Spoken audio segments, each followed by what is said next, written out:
আল্লাহ পাক প্রথমে ছেলেদেরকে বললেন, শোনো সূরা নূর 33 নম্বর আয়াত। আল্লাহ পাক ছেলেদেরকে বললেন, তোমরা তোমাদের চোখ নিচু রাখো, এটা আমাদের দায়িত্ব। প্রত্যেকটা ছেলের দায়িত্ব বেগানা মেয়েকে দেখলে চোখটা কি করবে? নিচু করবে। তাহলে আপনি সিডিউসড হবেন, এক কথা। 2 নাম্বার, আল্লাহ পাক আমাদেরকে বললেন, তোমরা তোমাদের লজ্জাস্থানকে হেফাজত করো। কাদেরকে? আমাদেরকে, মানে ছেলেদেরকে। প্রথমে আল্লাহ পাক ছেলেদেরকে বললেন, চোখ নিচু করে রাখো, লজ্জাস্থানে হেফাজত করো। ঠিক আছে? সূরা বানী ইসরাঈল আল্লাহ পাক বললেন, জিনার ধারের কাছেও যেও না, ধারের কাছেও যেও।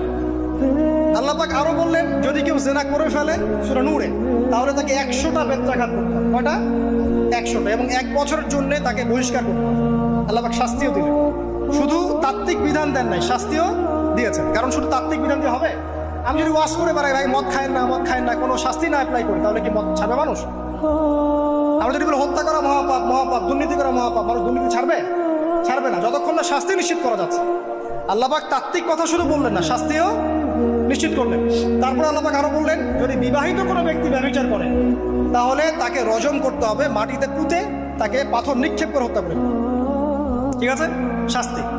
এরপরে দেখেন আল্লাহ পাক মেয়েদেরকে বলছেন, মেয়েদেরকে বলছেন, তোমরা মূলত ঘরে থাকো।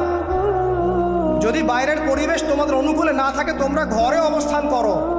ওয়াকরনা ফি বুয়ুতিকুন্না ওয়ালা তাবাররুজনা তাবাররুজাল জাহিলিয়াতিল উলা। তোমরা মূলত ঘরে থাকো। জাহিলি যুগে মেয়েরা যেভাবে নিজেদেরকে প্রদর্শন করে বেড়াতো, এই কাজটা তোমরা করো না। যদি করো তাহলে সমাজে বেহায়াপনা, ফাহিশা বেড়ে যাবে, তোমরা নিজেরাই ক্ষতিগ্রস্ত হবে, যেটা ওরা হচ্ছে এখন। আচ্ছা, এরপর আল্লাহ পাক আরো বললেন, হে নবী, আপনি আপনার স্ত্রী এবং মুমিন নারীদেরকে বলেন, তারা যদি বাহিরে যায় যেন জিলবাব দিয়ে তাদের পুরো বক্ষ দেশটাকে ঢেকে নেয়।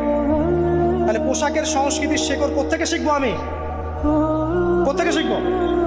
আল্লাহ পাক কর্তৃক নাজিলকৃত সর্বশেষ ঐশী গ্রন্থ থেকে শিখবো নাকি? যে বইয়ের মধ্যে কোনো ভুল নাই সেটাই তো আমার শেখার মাধ্যম হবে নাকি? নাকি যে দর্শনে 1000টা ভুল সেটা শিখবো আমি?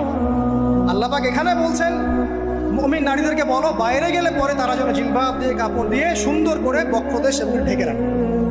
বোরখার কথা এখানে নাই শব্দে। ঠিক আছে?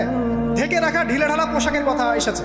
আচ্ছা, আসেন, আল্লাহ পাক আরো বললেন যে তোমরা অমুক অমুক অমুক অমুক, যেমন আপনার বাবা, আপনার ভাই, আপনার এই যে সন্তান, এই যে মাহারাম যারা আছে, এদের সামনে ছাড়া অন্যদের সামনে যখনই যাবে তোমরা কিন্তু হিজাব অবলম্বন। আল্লাহ পাক হিজাবের বিধান দিলেন, চক্ষু নিচু করতে বললেন, লজ্জাস্থানের হেফাজত করতে বললেন, এবং যদি এর পরেও কেউ ভুল করে ফেলে তাহলে আল্লাহ পাক শাস্তির কথা বললেন।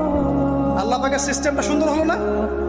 এই সিস্টেমটা নবী সাল্লাল্লাহু আলাইহি ওয়াসাল্লাম অ্যাপ্লাই করলেন, সমাজ থেকে সমস্ত জেনা ব্যভিচারের ভিত্তি উঠে চলে গেল। সুবহানাল্লাহ বলবেন।